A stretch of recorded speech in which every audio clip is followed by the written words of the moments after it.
धामी सरकार ने इन गरीब लोगों को ठगा है। अगर अंकिता के वादा फादा होगा तो आपको ज्योति रौतेला वहाँ पे खड़ी मिलेगी, बैठी मिलेगी, चाहे दिन बैठना पड़ेगा, रात बैठना पड़ेगा।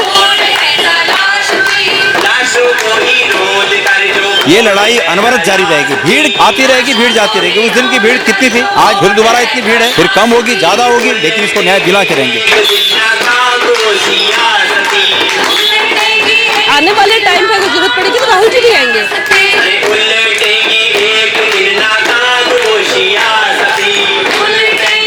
अभी 4-5 दिन बाद जब यहाँ भीड़ कम हो जाएगी तो ऐसा तो नहीं हो जाएगा कि इनके माँ बाप यहाँ पर अकेले बढ़ जाएंगे।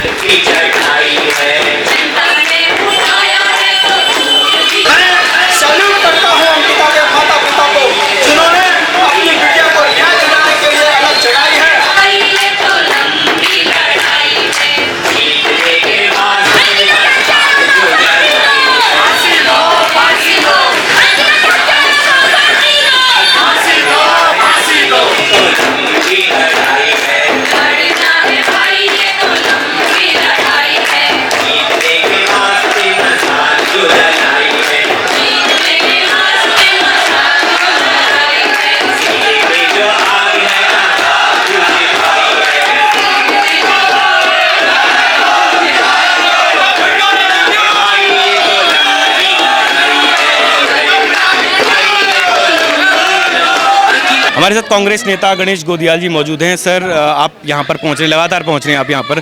कांग्रेस इस लड़ाई को अब आगे लेकर कैसे जाएगी? ये कांग्रेस की लड़ाई नहीं, ये तो आम जनमानस की लड़ाई है। एक बेटी को जिस प्रकार से इन दरिंदों ने उसके जीवन का अंत कर दिया और अब उन साजिशकर्ताओं को, उन दरिंदों को जो बचाने का काम सरकार कर रही है, उसके खिलाफ ये जन आंदोलन है, ये कांग्रेस का आंदोलन नहीं। चूँकि हम भी इस समाज का हिस्सा हैं, इसलिए हम यहाँ पर हाजिर हुए हैं। ये कांग्रेस की लड़ाई नहीं है, ये समाज की लड़ाई है और समाज की लड़ाई को बल देने के लिए हम सब कांग्रेस जन भी समाज का हिस्सा होने के कारण यहाँ पर मौजूद हैं। एक सवाल ये भी है सर, क्योंकि राहुल गांधी जी भारत जोड़ो न्याय यात्रा निकाल रहे हैं, क्या राहुल गांधी जी यहाँ पहुँच सकते हैं? ऐसा कुछ आप गुजारिश करेंगे अपने शीर्ष नेतृत्व से? राहुल गांधी जी एक इस प्रकार अंकिता भंडारी जैसे लाखों अंकिताओं के न्याय की लड़ाई लड़ रहे हैं और उस न्याय यात्रा में उन्होंने पिछले ठंडियों के समय, आपको याद होगा, जम्मू में अंकिता भंडारी को न्याय दो करके एक बैनर लेके चले वो लोग। तो एक बहुत बड़ा मैसेज है कि वो अंकिता भंडारी को न्याय दिलाने के लिए कितने प्रतिबद्ध हैं और कितने सचेत हैं।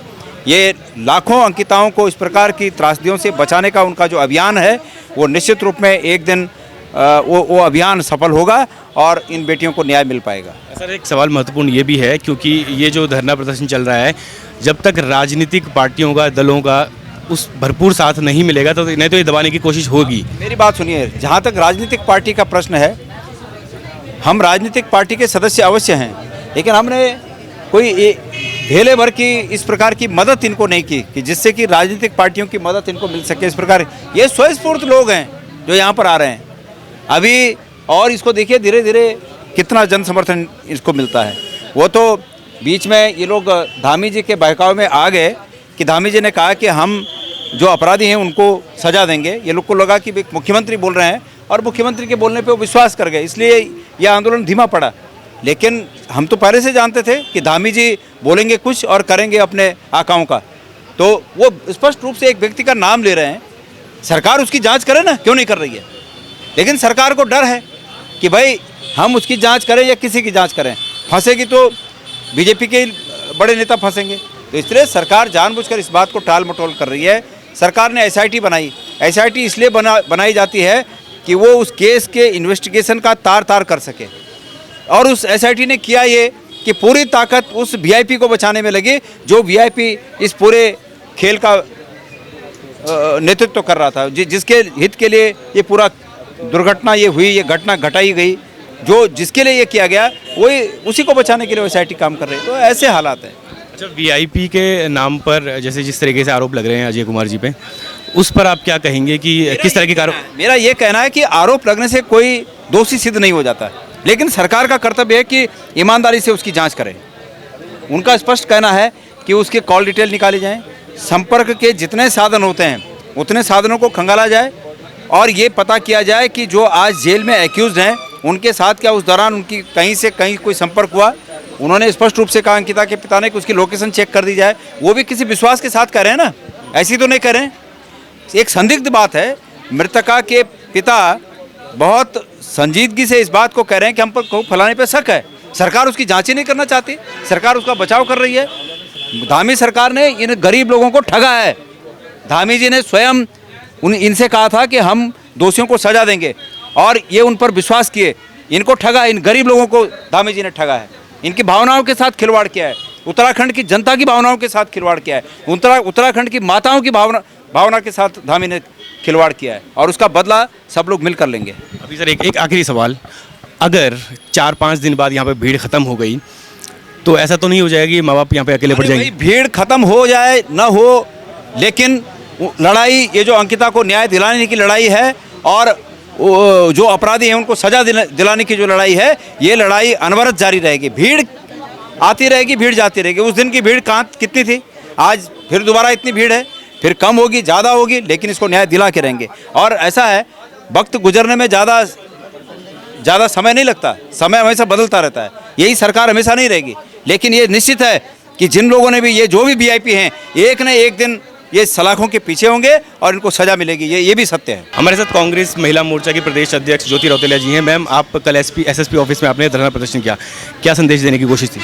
देखिए, हम लोग ये संदेश देना चाहते हैं कि जिस तरीके से इस प्रदेश का पुलिस प्रशासन काम कर रहा है, जिस तरीके से उन्होंने आशुतोष नेगी को, जो अंकिता भंडारी की लड़ाई लड़ रहे थे, उनको जिस तरीके से अरेस्टिंग उनकी हुई है और जिस तरीके से अभिनव कुमार ने जो प्रेस करी है, वो कहीं ना कहीं पुलिस की मंशा पे सवाल उठाती है।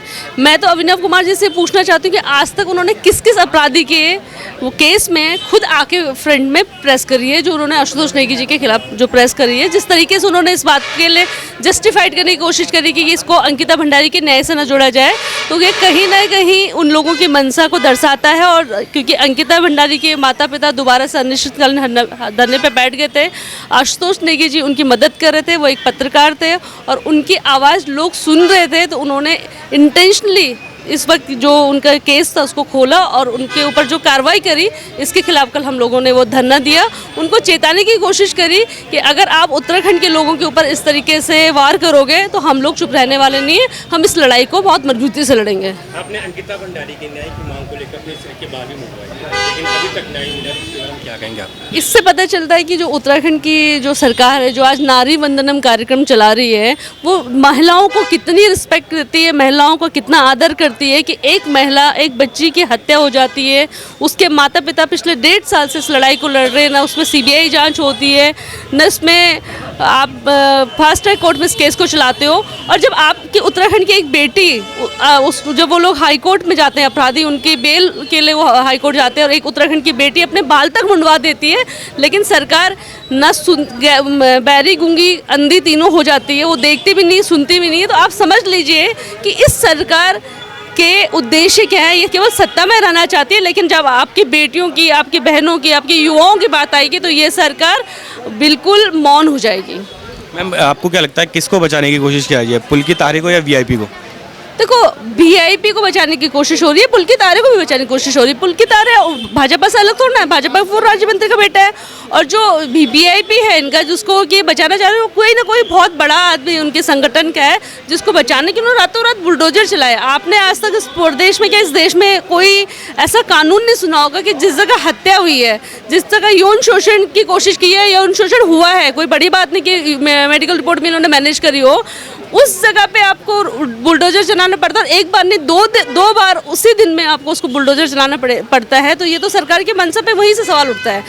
बात यह है कि सरकार किस वीआईपी को बचाने के लिए सीबीआई जांच के आदेश नहीं कर रही। उत्तराखंड की एक बेटी की अस्मिता का सवाल है, एक बेटी की परिवार की अस्मिता का सवाल है, और हम सब महिलाओं की अस्मिता का सवाल है। किस बात से सरकार डर रही है, ये सोचना पड़ेगा। आपको क्या लगता है मैम कि जितना बड़ा ये मुद्दा बन चुका है, अब दिल्ली तक पहुँच चुका है, क्या आपके शीर्ष नेतृत्व जैसे कि राहुल गांधी न्याय यात्रा निकाल रहे हैं, उनको पहुँचना चाहिए यहाँ पे? राहुल गांधी जी ने इस मुद्दे को भारत जोड़ो नया यात्रा में हमारे साथ उन्होंने वॉक किया इस मुद्दे पे, और अभी भी उन्होंने इस मुद्दे को उठाया, ट्वीट करा। मेरे राष्ट्रीय अध्यक्ष अलका लामा ने इस मुद्दे को उठाया। तो आने वाले टाइम पे अगर जरूरत पड़ेगी तो राहुल जी भी आएंगे। लेकिन आज सबसे पहले हमारा सवाल है कि उत्तराखंड के लोग, उत्तराखंड के पहाड़ के क्षेत्र के लिए, गाँव के लोग, हम सब लोगों को मिलकर अंकिता के माता पिता के साथ खड़ा होना चाहिए। ये सवाल मैंने गणेश गोदियाल जी से भी किया था। अभी 4-5 दिन बाद जब यहाँ भीड़ कम हो जाएगी तो ऐसा तो नहीं हो जाएगा कि इनके माँ बाप यहाँ पर अकेले बढ़ जाएंगे? नहीं, देखिए भीड़ कम नहीं होगी पहली बात, क्योंकि लोगों को समझ में आ रहा है। दूसरी बात कि अगर अंकिता के माता पिता हो तो आपको ज्योति रौतेला वहाँ पे खड़ी मिलेगी, बैठी मिलेगी, चाहे दिन बैठना पड़ेगा, रात बैठना पड़ेगा। मैं और मेरा जो संगठन है, कांग्रेस पार्टी का जो संगठन है, वो पहले दिन से अंकिता भंडारी की लड़ाई लड़ रहा है। और अगर अंकिता के माता पिता बोलेंगे कि उनके साथ मुझे दिन रात भी यहाँ पे बैठना पड़ेगा तो मैं यहाँ पे बैठने को तैयार हूँ।